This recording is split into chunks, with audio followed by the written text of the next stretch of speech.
A very warm welcome, everybody, on a not particularly charming evening. I'm Nancy Clark. I'm a member of the Committee of the Friends of the National Library, and this is a Friends event. So it's friends and their friends as well. I'd like to start by acknowledging Australia's First Nations peoples and as the traditional owners and custodians of this land, and give my respect to their elders past and present, and through them to all Australian Aboriginal and Torres Strait Island people. Tonight we have a wonderful audience in the theatre and online for The Craft of Crime, in conversation with Sulari Gentill and Chris Hammer. Over there.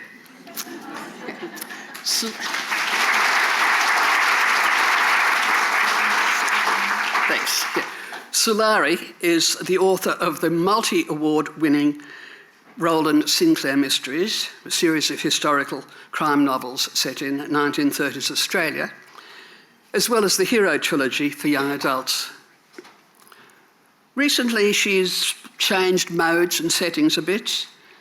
Her standalone novel, Crossing the Lines, which was published in the US as After She Wrote Him, won the Ned Kelly Award for the Best Crime Novel and was shortlisted for the Davitt Award. And very recently indeed, she's published two other novels whose settings cross the Pacific, The Mystery Writer and The Woman in the Library. Chris, on the end, is a highly successful and acclaimed writer of crime fiction. A journalist for many years, he turned to fiction with Scrublands, his best-selling novel published in 2018. Late last year, Scrublands, a 4-episode interpretation of the book, came very successfully to the TV screen, and a second series is about to start filming. Since 2018, he's published 5 other thrillers, making 2 series each of 3 titles. His most recent, late last year, is The Seven, and Chris has won many awards, which I'm just not going to list.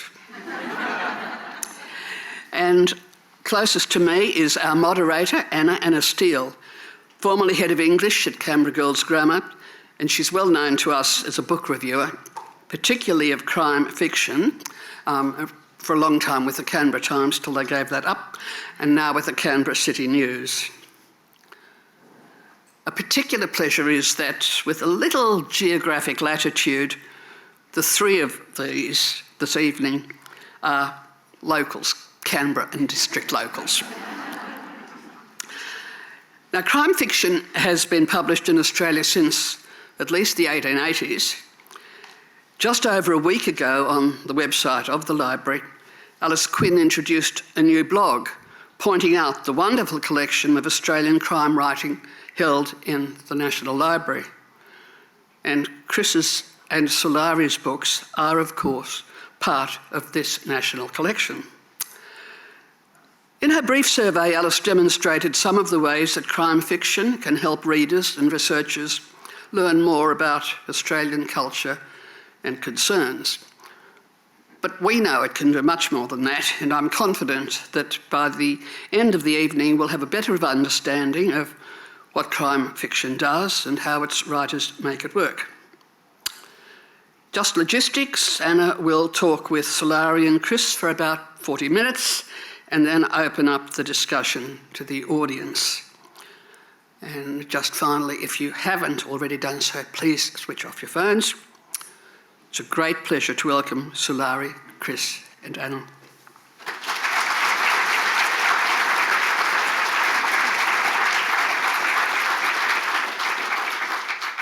Thank you, Nancy. I too would like to begin by acknowledging the traditional owners of the land on which we meet, the Ngunnawal and Ngambri peoples, and pay my respects to their elders past, present and emerging, and to welcome all of you too here in the theatre tonight and those of you watching at home, because we have 2 of the best crime writers in Canberra and probably in Australia and who knows the world, who are going to share with you their experiences of why and how you can be a successful award-winning crime writer. So I thought we would begin with why these two writers decided to move from their original professions and take up crime writing, because Sulari, you were a lawyer, and Chris, you were a journalist and a published author as well. And then in 2010, Sulari, you began with your Roland Sinclair series with a few right-thinking men, and in The Age, your series was described as Evelyn Waugh meets Agatha Christie. Whereas Chris, you began with an investigative reporter, Martin Scarsden, and you might, I don't know whether you've read it, but Mark Sanderson in the Sunday Times described The Seven as an epic tale echoing Balzac's "Behind every great fortune is a great crime." So, Evelyn Waugh, Balzac, why crime fiction, and what was the inspiration for Sulari, you to choose historical fiction, and Chris, you're an investigative journalist. So let's begin there. So I was, as you said, a lawyer, and I was completely happy being a lawyer.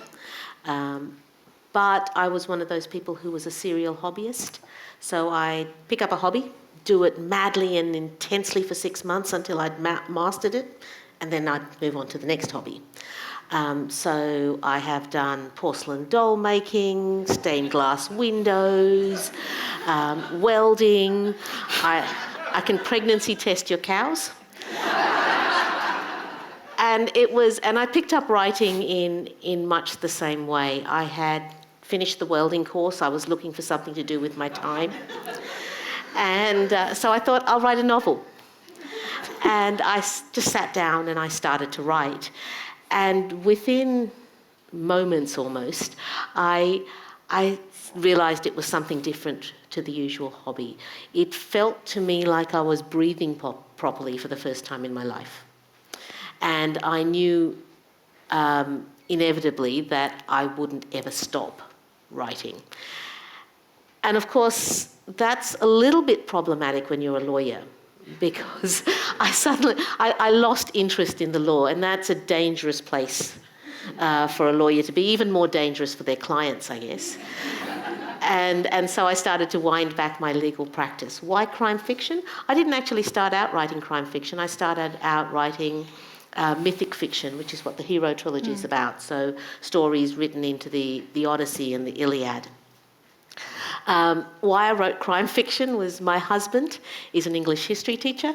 He's my first editor, and in those days you would give anything for people to read your work, and your husband kind of has to. And so I'd hand him chapter by chapter for him to go through, to comment on. And he found the mythic fiction a little bit of a struggle. He's a boy from Junee, and he found all the Greek names, particularly that a lot of them start with A. He'd find them, he used to say to me, he used to have to stop and think about how to pronounce Aeneas and Anchises and so on every time he was reading my books. And so one day he turned around to me and he said, "Can't you just write something with names like Peter and Paul in them? And make it a murder. Everybody loves a good murder." And so, you know, it's not my practice to pay much attention to my husband.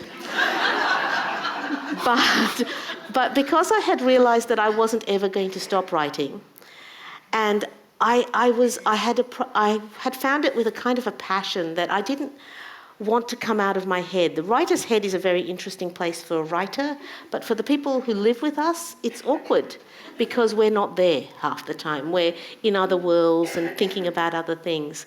But you know, knowing that I wasn't going to stop writing and not having any plans of getting rid of Michael either, I had to make those two worlds work. And so I thought if I could bring him into my head, then I wouldn't have to come out so often. And so he's an historian. His particular area of expertise is the extreme political and social movements of the 1930s in New South Wales. So what I essentially did was I grabbed his history thesis and I found a novel in it. Chris? Well, for me, this sort of monumental decision, to leave journalism, which I'd done for close on 30 years and moved to crime writing, was pretty easy because I got sacked. Fortunately, by the time I got sacked, I'd finished writing the book that was Scrublands, and they'd just sent it off to an agent. So the stars aligned. I didn't have to make the decision, although I did have a meteoric career as a political advisor, which lasted 3 weeks. Little bit of a blip on the CV there. But I wasn't sacked from that one. I left because I got a publishing deal, a dream come true. What had happened as a journalist, I'd written 2 non-fiction books, one called The River and one called The Coast. They call it narrative non-fiction. You are telling a story. It's not like an essay or a recitation of facts. And I travelled all the way down through the Murray-Darling Basin at the height of the Millennium Drought for that first book, The River. And I really loved doing that. I found out I could write a book. I also found out, though, that there's no money in writing books, and so I'd gone back to being a journalist again, but I missed the writing. And so I didn't have the time or the resources to do any more non-fiction, so I thought, well, I'll just have a crack at making something up. Let's try fiction. Now, why crime fiction? Part of it was I just didn't think I was a good enough writer to do literary fiction. That was my kind of go-to reading, I guess. And also I didn't have the idea. And I think also, having been a political reporter for 30 years, I really wanted to kill someone.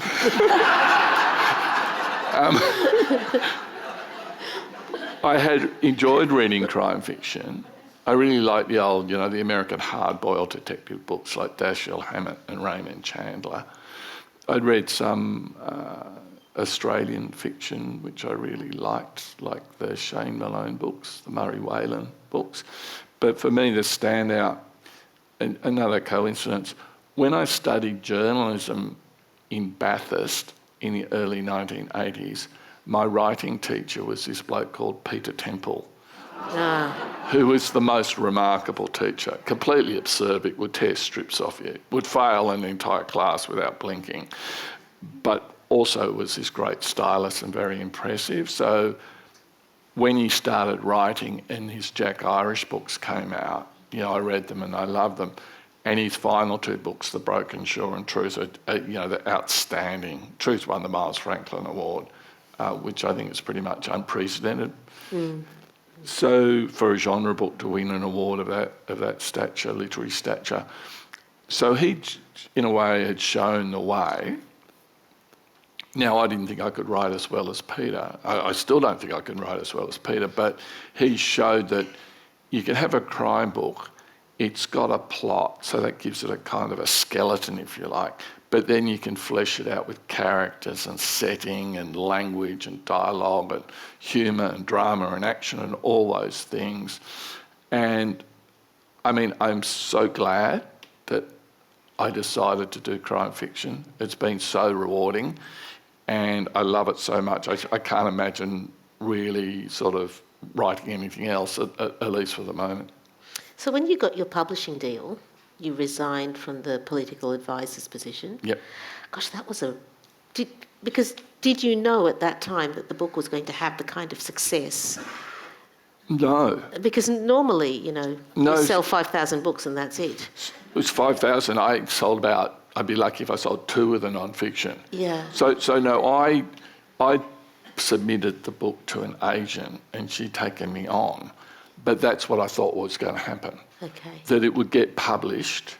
You have a launch, all your mates come along, they slap you on the back, they tell you you're either the best writer since Hemingway, right? And then you go back. Your friends. And then you go back to your day job. So I had this remarkable night. There was an auction for the book.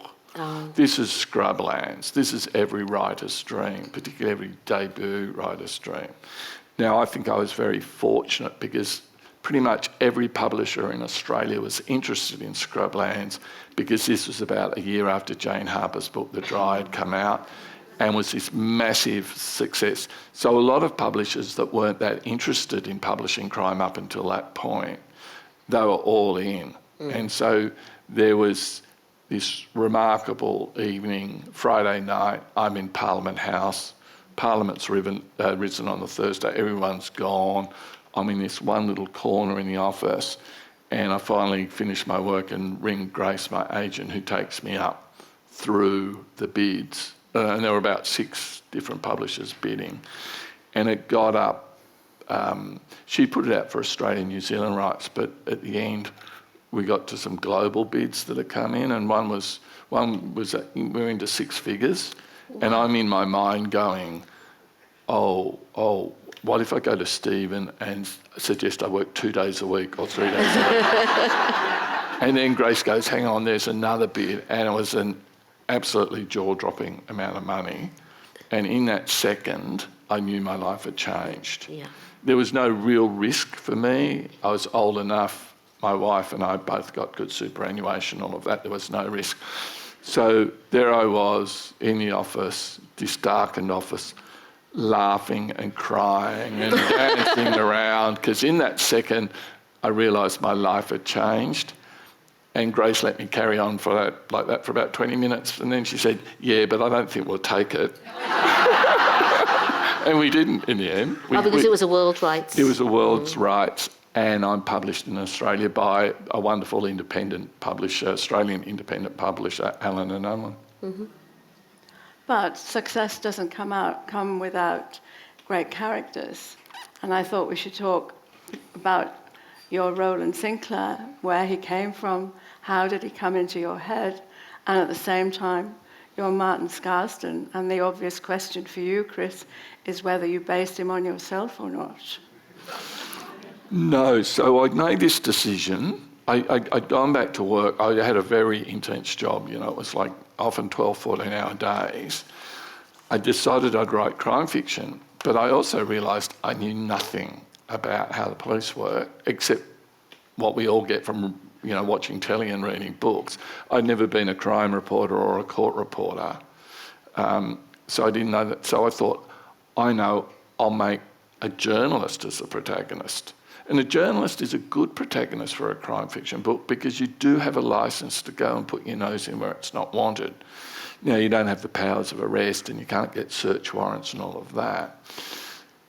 So Martin's, the way he works is somewhat based on my experience, but his character's not. I had 2 long stints as a roving foreign correspondent for the SBS television program Dateline.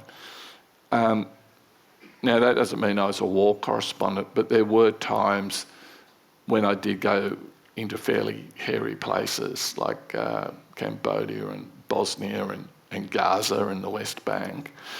And I did get to hang out with some of these kind of career war correspondents, and they're messed up. And particularly the young guys, and they're all guys who are the photographers and camera guys, they don't have post-traumatic stress, they've just got they're just traumatised. So they're forever drinking and taking whatever drugs they can get hold of. So he's based on that. So at the start of Scrublands, he's about 40. He's got PTSD. He's never had a proper relationship, and so that's where he is at the start of the book. By the end of the book, he's beginning to change. In some ways, Scrublands is a redemption story. But that's where his character, not on any particular person, just this sort of feel of someone who's seen too much and is back in Australia. And so Roland? Roland, so when I dug out my husband's thesis and thought there's a novel there, what I was particularly interested in was the fact that Australia was a very class-based society back then. And I knew I needed a protagonist who would be able to walk in all strata of society. And so he would So I figured he would need to come from the established classes, otherwise there's no way the established classes would let him in. But I needed for him to also be accepted by the working classes. And so it occurred to me one day, I was actually sitting in a board meeting. I used to serve on the Murrumbidgee Catchment Management Board. I was sitting in a board meeting listening to a particularly boring presentation on mapping. And suddenly in the middle of that, I just had an epiphany. He could be an artist. Because the artists of the era were notoriously moved in their own set, and regardless of where they were born to, they hung out and were trusted by the left-wing Bohemian society of Sydney. So like crime fiction writers. Yeah, sort of like crime fiction writers.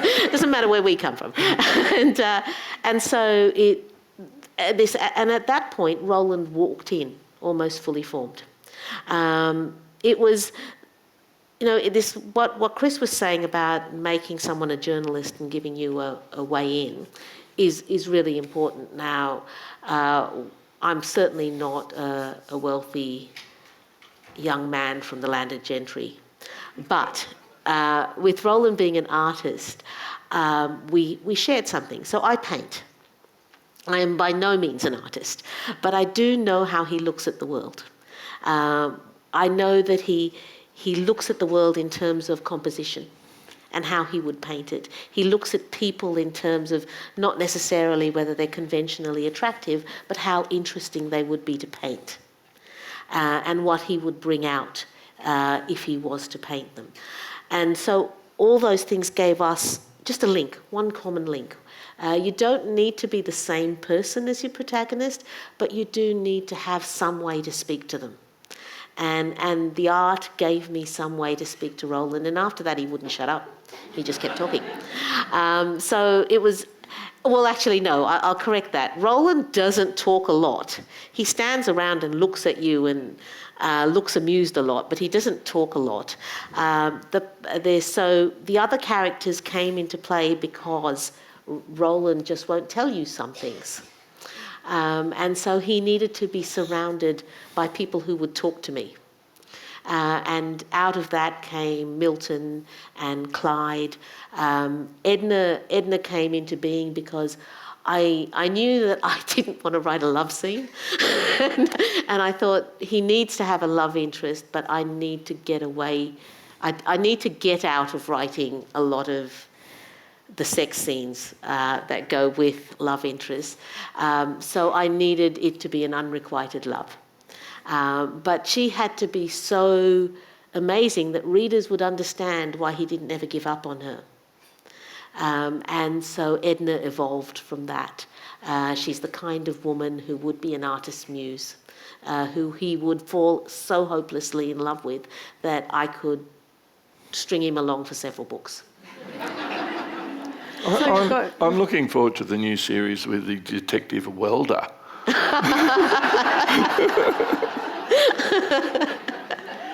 So you've got your characters, but then there's the plot. Now, I have heard before many times this concept of plotters or pantsers. Mm-hmm.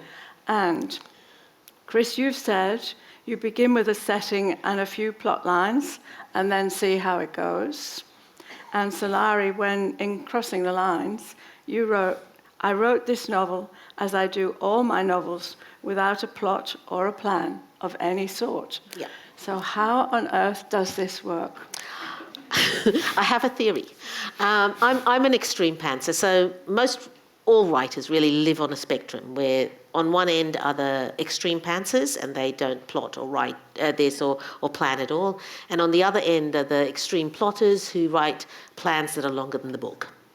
And we all live somewhere along the spectrum. I live on the extreme plotter end of the spectrum.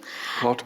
Oh no, sorry, extreme pantser end of the spectrum. I do no plotting at all. So when I start a book, I have no idea who's going to die, let alone who did it. I think ahead in terms of what's going to be the next sentence, not what's going to be the next chapter or what's going to be the end of the book. I do have an unusual way of writing. I sit in my pyjamas, which is not unusual, at home in bed, and I watch television while I write. And it's always got to be a BBC type drama, so it's Midsummer Murders or Lewis or Morse, something with a sort of a rhythm to it that doesn't require a huge amount of attention.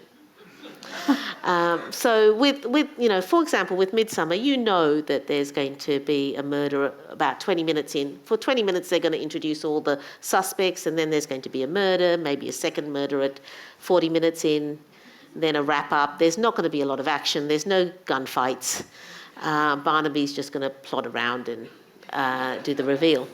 And I used to be quite ashamed of this method of writing because it sounded like that I don't care about my work, that I watch television and just write off any old thing.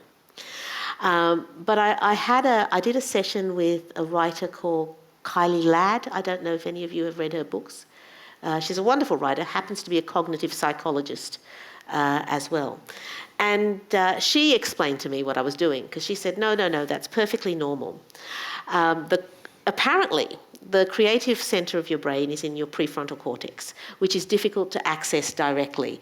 That's why when you lose a word and you're trying to find the word, you can't think of it, but you go away and do something else and suddenly it pops into your head. I'm effectively doing that for 90, 100,000 words. I'm distracting myself just enough that all these words pop into my head. So I figure that Midsummer Murders, so on, they use about 30% of my brain, and that just frees my subconscious up to write the book.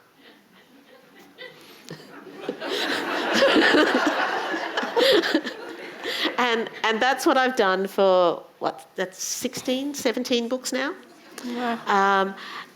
That being said, I'll have this little proviso. There is always a little dark part in the centre of our process, or centre of my process, where I don't know quite what's going on. This is what I think is going on in my head, but I can't be sure.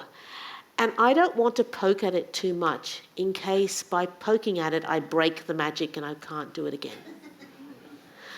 So I accept that that's what's occurring in my head, that something in the subconscious is plotting and making sure that everything ties up and all the red herrings get tied up and everything lines up, and it doesn't bother to tell the poor beleaguered conscious part of my brain until absolutely necessary.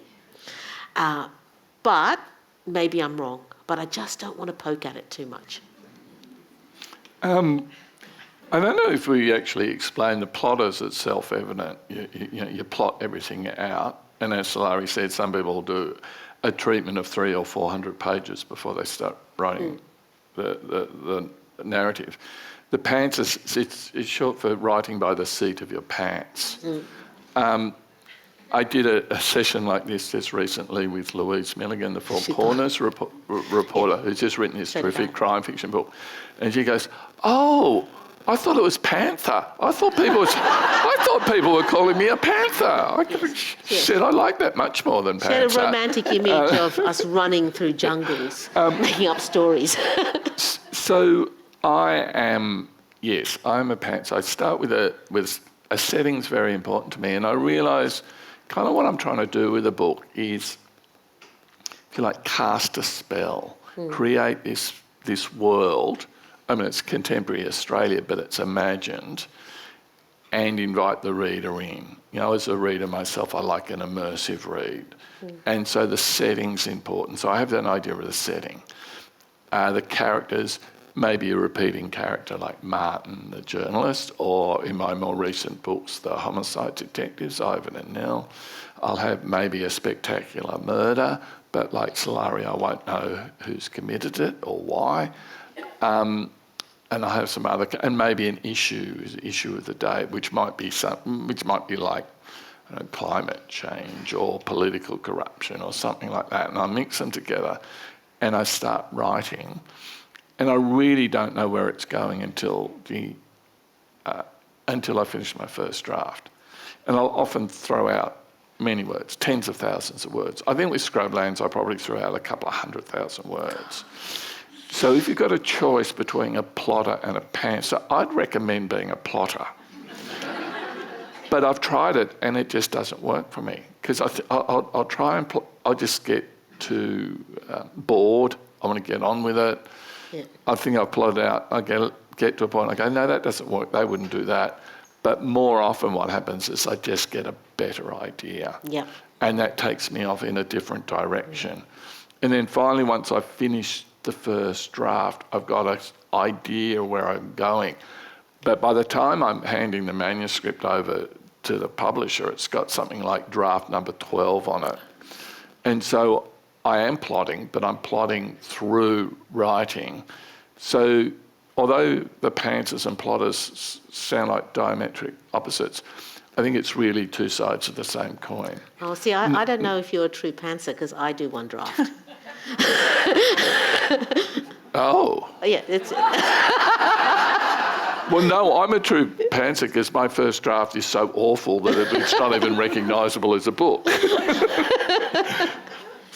So maybe you are plotting. But what we're doing is, and what it shows, and I think it's the same with the plotters or the pantsers, this sort of Hollywood idea that you're walking along one day, you get an inspiration, and the book comes to you fully formed, and all you've got to do is sit down and type it out. That doesn't work for anyone, whether they're a plotter or a pantser. You've got to work through things. I think what happens for me is, as I write, things sort of emerge and become evidence. So sometimes a character who initially enters as a minor character suddenly takes over a scene. Yes. And demands their time in the sun. Sometimes an issue that you did not know that you were thinking about, did not even know that you cared about, suddenly becomes very pertinent in the book and drives the narrative. I always think of novels as conversations, and they're not the end of a conversation. They're not the whole of the conversation. They're the beginning of the conversation. They're things that I've wondered about, that I've thought about, that suddenly make their way into the narrative. And it's my way of having a conversation with the reader about what I think, what they think, where the world is going, what other people think, and how it all works together. Doesn't necessarily mean that I have the answers. It just means that it's a conversation that I think needs to be had. Now, time is moving on, and I really do want to ask you about why, when you've built all your loyal readers, because I've already heard people in the foyer talk about Roland Sinclair, and I'm sure the same is true for Martin Scarsden. Why did you lose these characters? Though, Chris, you have something that I call the Hammer universe, where characters keep reappearing in different... But you both shifted within the genre. So you shifted Sulari to metafiction with Crossing the Lines, and Chris, you shifted from the investigative reporter to the police procedural. And so I wondered, what was it in your minds that made you make this move, having been so successful with the other format? When I first started writing the Roland Sinclair series, it was considered literary initially, rather than crime fiction. So I was shortlisted for the Commonwealth Writers' Prize, and a lot of the reviews were looking at it as a literary work. The following year, with the second book of the Roland Sinclair series, I won the Davitt Award for crime fiction, and after that, all my books were always considered firmly in genre. And it used to irritate me. It wasn't that I didn't love being a crime writer. I identify as a crime writer. I love the crime writing community. But I was a little bit annoyed at the distinction between what is literary and what is genre. And this notion that literary is worthy and good and elite, and genre is just enjoyable. And I remember having a discussion with my publishers at the time, saying I felt the need to write a literary novel just to show the world that I could do it, that I was choosing to write crime fiction, not because I couldn't write literary fiction, but because I was choosing to write crime fiction. And they thought I was nuts. And I remember actually one of my publishers at the time saying to me, "Sulari, if you're going to write literary fiction, it's got to be good." Which is like a red rag to a bull. So I decided to write, and I had this notion for a novel, and because I had, this when I go to literary events, everybody wants to know about my relationship with Roland. And when I describe the immersive process and the way I have, the way I feel like Roland is a real person with his own agency. And I found myself talking to readers about that all the time. And I wanted to write a novel that actually explained the inner workings of my mind and the way that a character can take on agency and become real, and that fine line in a writer's mind between imagination and delusion.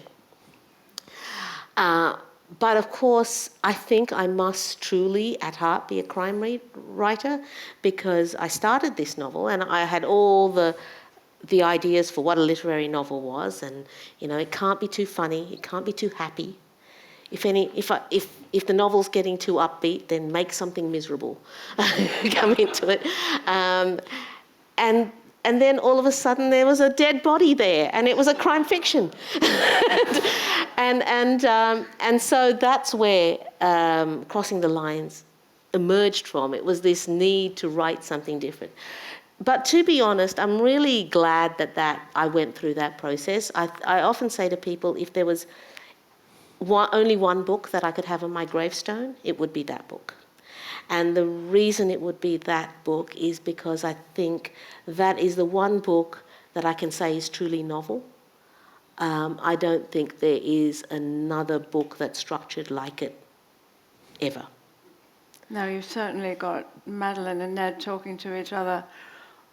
You'll have to buy the book after this. I mean, it is the most extraordinary thing with these two characters talking, and within a paragraph there's a different character coming in and giving their perspective. It is very, very different. Yeah. That was the need to do something different. I don't know. So the police procedural.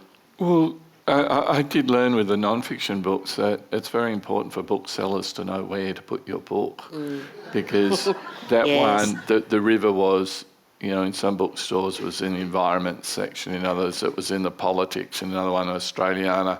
Then the drought broke and it was in the history section.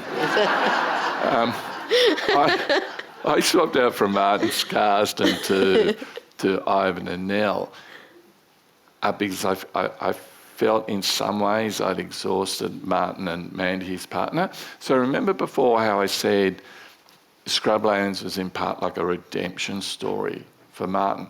I didn't really realise it when I set out writing it. I was just trying to write a really good crime story with a plot. But Martin gets very affected by what he finds in this town, Riversend. And so by the end of the book, he's a very different person than he is at the start. And that was already suggesting to me the next book, which was, why is he the way he is at the start? Is it just this sort of traumatic events as a foreign correspondent, or is there more to it? So in the second book, Silver, he goes back to his old hometown and he has to confront the traumatic events of his youth. And Trust, the third book, is a little bit like that, except for Mandy. So by the end of that, I could take them off and I could think up more crimes. That was not a problem. But why would they have skin in the game?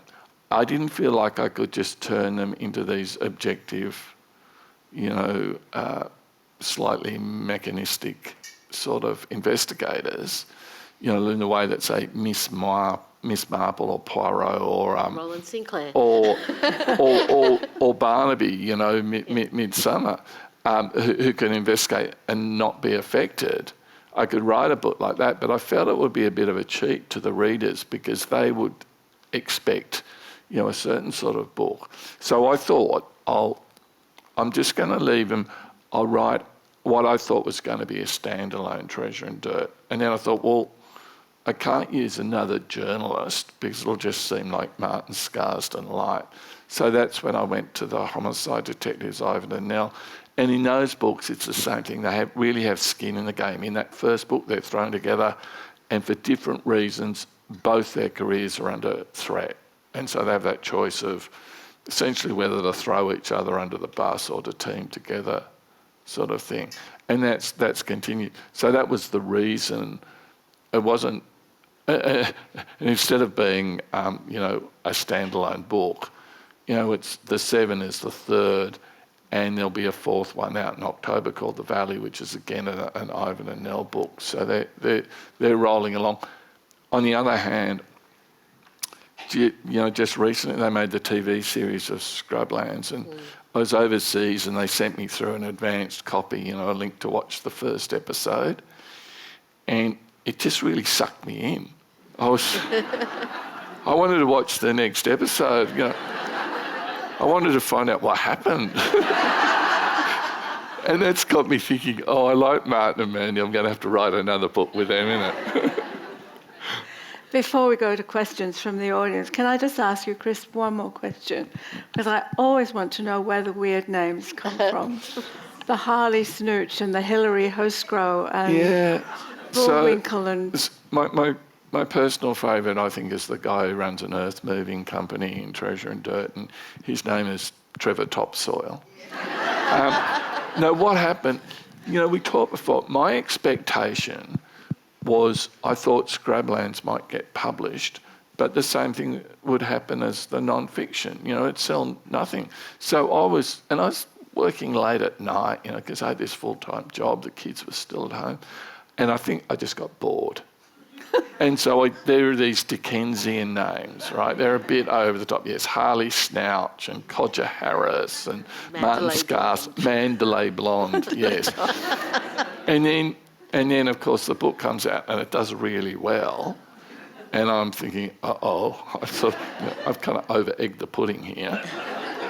Until an event like this, selling books, a woman comes up and she says, I love your names. And I'm going, good, I'm glad someone does. And she said, no, your plots are quite complex. And they are. There's 4 or 5 plot lines in Scrublands. And she said, and I really like the distinctive names because they let me keep track of who's who through the book. And I went, you know what? I think she's got something. If only I'd been smart enough to do it on purpose. And now I think in retrospect, of course, I work with some of the best editors in Australia. And if they didn't think that had been working, they would have pushed back on me and said, can you just normalise these names a bit? But then, and no, they were in from the start. But then, of course, as you say, there's a kind of universe of characters. So, Martin will pop up in an Ivan and Nell book, that sort of thing. I couldn't then have all the recurring characters have these outlandish names and all the new characters have sort of these sort of bland, vanilla type, Tom, Dick, Harry sort of names. So I've had to lean into it a bit, yeah. But a pure accident. So I think at this point we'll open it up to you. If you have a question you want to ask these two wonderful people for ages and ages, now is your opportunity. So there are 2 mics, 1 on each side. Can I go without a mic? I think they might need it for the recording. Is that right? Yeah. Hi, thank you very much for that. You're actually both really engaging speakers, so it's been so good. I wanted to ask a bit about your first readers. So, Sulari, you said that's your husband, and you said, you produce 1 draft. I was just wondering sort of how does that work in terms of, do you do a chapter and then, do you get sort of a bit of like just, gut reaction from your husband or a bit of like plot and things like that, then you go back and, fine, I'll have to do that chapter again. And so, in a way, it's your first draft, kind of, not necessarily your first draft. And then, Chris, how do you get through your first draft? And by the time you've got to number 12, who have you had your feedback from? Thanks. So Michael has a job of his own. So it's, usually late at night. And sometimes it's chapter at a time. It started off that way. Now it tends to be a last-minute flurry of, I've got to submit this, can you read it to make sure it makes sense? Because when you write, you actually go so much into your own head that sometimes what I worry about is that things have happened in my head and I've forgotten to put them down on the paper. And so there's a gap. I am truly right forward and one draft. What Michael tends to comment on is this seems to be a little bit stretched, or he's very good at picking up tones in language. Especially since he's a historian, he will say that isn't the way he would have said that. That isn't the way he would have spoken. He may suggest things. He's a grammar nut, and he's also an English history teacher. So he has a tendency to put adjectives in before every noun, which drives. And it doesn't mean that just because he suggests it, I adopt it. There's things that I have learned just to ignore. So I know, because he's an English history teacher and he's working with the HSC, he has a demonstrate your vocabulary ethic, and he throws in words that don't need to be there. But it's more a discussion. So I think the benefit of having an English history teacher and an historian to talk to when I'm writing books that are historical fiction is I discuss things with him to see whether they would be plausible in the context. Things that Roland would do, Roland would say, etc. And of course, he sometimes has ideas for me. He'll come in and say, I heard of this, sounded like the kind of place that Roland might like to go. That sort of thing. But, other readers do that too. I have a bunch of historians who go through archives, and every time they find something that might appeal to Roland, they download it and send it to me. So I have outsourced my research to all of Australia. My wife, yes, she reads my books eventually. No, she's not a first reader. English is a second language, so it's more of a chore. When that first book, Scrublands, 3 or 4 of my journalist friends read early drafts. But after that, no, usually it's because I'm pushing a deadline. And then also, I really am working with the best editors in Australia, I feel. I mean, they're the people who are editing all the Miles Franklin winners, that sort of level. I think it's a nice break for them to have a crime fiction book. But what Sulari was saying about how you get so close, you can kind of lose a perspective. And that happens with me with the rewriting. So it's almost like, as I'm changing plots and that, it's a bit like junk DNA. There'll just be a little bit left of a storyline that I've scrubbed out, and the editors will go, what is this and why is that? And I go, oh, look, forget that, yes. But yeah, because I'm pushing up against a deadline, often I don't have the first readers as the publisher. Yeah. It's your first book gets the most reading, yeah. And gets the most editing, because you have the time, you don't have a publisher. But once you have a publisher and you have a deadline, things get much more condensed. Yeah. Could I ask you to share your writing schedule? How do you fit being a writer into your life with a wife or a husband, children, I guess I'm asking the practical exam. Like, do you work for 4 hours every day? Do you set a target of 2,000 words? How do you fit it into your life? How do you work? I still would rather write than anything else. That is what I want to be doing. I'm not one of those writers that stares at a typewriter till droplets of blood form on my forehead. And it's something, putting one word after another until it forms a sentence, and putting one sentence after another until it forms a paragraph. That's a joy for me. So I never have to force myself to write. I do remember when I started as a law student, one of the older law students said to me, don't sit down to study until you've done everything else you could possibly want to do. And then your study will be effective. And so I follow that with writing. If I want to go out into the garden and plant daffodils, I do that. And then I write afterwards, and I find that my writing is much better if I'm not torn. But the only thing I have is when I have a deadline, and generally I try to get 1,000 words a day, which isn't a lot. But 1,000 words a day will give you a novel in 3 months. Wow. It's a great question, but there's no correct answer. And we hang out a lot with other writers, and if you've got 12 writers, you'll have 14 different ways of writing a book. Yeah. I'm fortunate that I don't have a proper job. My kids are grown up. My wife has her own career, so I've got a lot of time. Most writers, of course, don't make enough money, so they've got a full-time job, often young kids. I tend to write in the morning. Like Sulari, I love doing it. So it's not self-discipline, it's more like I'm addicted to it. And if I don't do it, the day doesn't feel right. I'm fortunate in that I think maybe the years as a travelling journalist, I'm very productive when I'm travelling.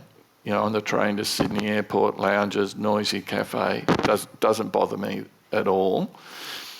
In the first part of the year, I pretty much, if I'm at home, I've pretty much run out of steam by about lunchtime.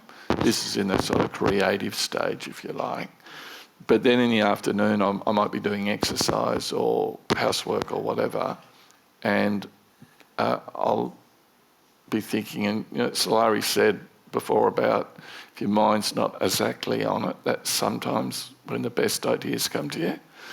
Then as the year progresses, I just get more and more almost captured by the book. So I'm thinking about it all the time. And then in the final stages, I've just submitted a copy edit. That's different. It's almost like a different part of the brain. There's an old saying: you write with your heart and you edit with your head. So when I'm editing, I can actually work, well into the night, whatever. So it's almost like there's the daily pattern, but then there's the annual pattern, the yearly pattern that builds up to this sort of panic-stricken climax. Yeah. Someone once described it as a relationship. You start off a novel and you're in love, and it's passionate and it's wild and you want to spend every moment with it, and then you get to the middle of it and it's a long-term marriage and you have to work, and then you get to the end when it's just before submission, or you just submit it and you hate the damn thing. You don't ever want to read it again, but after 6 weeks you fall in love again when it comes back. So I do have that moment when I've just submitted a manuscript last week, and I just before, as I submitted it, I thought I don't think I could read that book again because I'd gone through it so many times. I just don't think I could. And there does come a point when it becomes detrimental, because when you've read something over and over and over again, it sounds stale to you, so you want to change it. But it's only because you've read it 20 times that it sounds stale. So you've just got to be careful with all of that and understand the rhythm of a novel. So there's time for 2 more questions. Are there any more questions?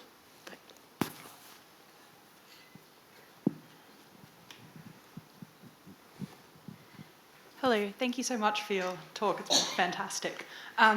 Hypothetically, if I wanted to become a published author and I've done all the writing and I've got my manuscript up to a point where I want to start looking for publishers, looking for agents, stuff like that, what are some really practical steps that I can take? And what are things that you wish you knew when you were at that stage? There's a couple of ways to go about it. One of the best ways is enter your manuscript in an unpublished manuscript competition, which are often open for debut authors only. Yeah. And so there's one in Victoria, the Victorian Premier's one. That's how Jane Harper got published, her Christian Right got published. I mean, the famous literary one in Australia is The Vogel, which launched Tim Winton. So that's a very valuable thing to do. And some of the publishers run them in-house. If it's fiction and non-fiction, there's kind of different rules. You can often sell a non-fiction book on the topic, but if it's fiction, I really recommend going to an agent. If you get a good agent, I told the story about that auction.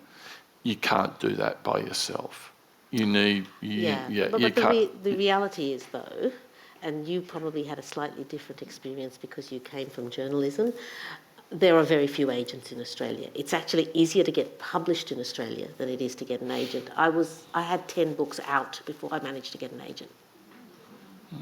Also, if you do get an agent, it's not a guarantee you get published. Yeah. But I do recommend. But Chris is right. That if you can get an agent, you can submit directly to publishers. You need to go through their websites and see if they're taking submissions. The same with agents. Some agents will say no YA or no military history or no fantasy. That's a common one. Mm-hmm. So if you're writing fantasy, make sure the agent. You can read the books. All authors tend to read the acknowledgement sections of each other's books, because people will thank their agents and their publishers and their editors and whatever. So if there's some books like yours that you like, read the acknowledgements, because say, for me, I'm published by Allen and Unwin. It's a publishing house, but there's probably 9 or 10 publishers inside that. So you don't want to send it to the wrong one. You want to send it to the one that's, if that's possible, that's most like you. Yeah, if at all humanly possible, get an agent first. I had difficulty getting an agent. I've been rejected by every agent in Australia and New Zealand at one time or other. And then I sent my books straight to publishers and they got picked up. But what I will say is that you don't know the industry. So I was a lawyer, so I thought, I can read a publishing contract. What you don't realise is when you're a writer, you're just so delighted that people like your work, you'll sign anything, even if you are a lawyer. So an agent is there to mitigate your gratitude and make sure that that you don't sell your book for 6 magic beans. The other thing too is get used to the idea of being rejected. And our friend Candice Fox, she says that she got rejected 200 times before she got something published. Now, she's a particularly determined person, but she's also a very successful author now and has, New York Times best-selling status and the rest. So that's important too, because what works for one agent or publisher, I mean, they will genuinely, if they've got too much of a particular sort of book, they just go, our list is full. Doesn't mean that they don't like it. So that kind of persistence is important too. My publisher once told me, I asked her about the books that they select, because they were getting in the range of 40 manuscripts a week coming into what's called the slush pile. And she said to me that their books tend to fall into 3 categories. The first category is people with a great idea who can't write. The second category is the people who can really write well, but they've got no idea. The book's about nothing. And then the third category, which is a tiny, tiny category, is people who can write with a good idea. So when you send your query in and when you look at your book, think, is it a good idea? What's unique and wonderful about this idea? And am I writing it well enough? So we have to finish, unfortunately. But before I hand over to Nancy, I'd just like to quote Karen Warren, another Canberra author, who at the recent Bristol Crime Fest said, "I have a theory that people who deal with murder and death are always jolly in person." I mean, have you ever met a miserable butcher? It's the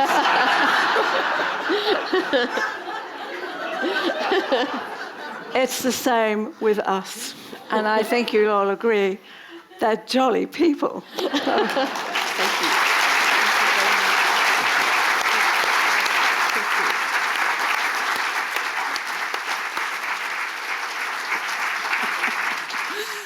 Oh, this could go on for hours, but we really are on a schedule, unfortunately. Thank you so much, Sulari, Chris and Anna. Crime fiction is clearly where things are right now, and your generous, thoughtful and friendly discussion tonight demonstrates just why this is the case, as well as some of its remarkable diversity. I'd also like to thank our technical team for bringing this talk to the online audience. It's great that we're able to extend our audiences beyond the theatre. Lovely to have a full house here, but it's to friends in all sorts of other places. Now, a little bit of an ad.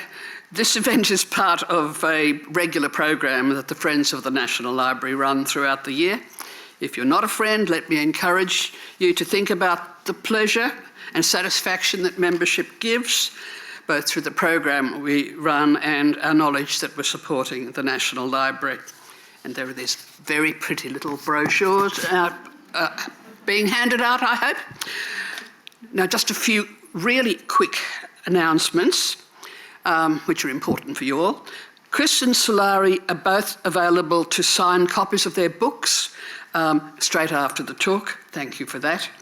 The signing post is upstairs in the foyer, just this side of the bookshop, along with a display of books by Chris and Sulari.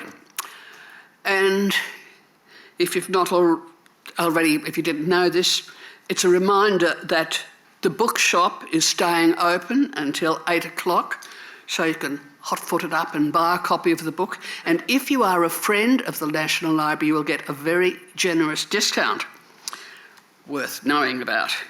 And also, the library's cafe is going to also stay open till 8 o'clock tonight, an opportunity for you to keep buzzing with conversation. And if you're a friend, you will also get a good discount there too. Okay. Now, on everybody's behalf, I'd like us everybody to thank Anna for moderating the session so capably, to Sulari and to Chris. So please thank them all again.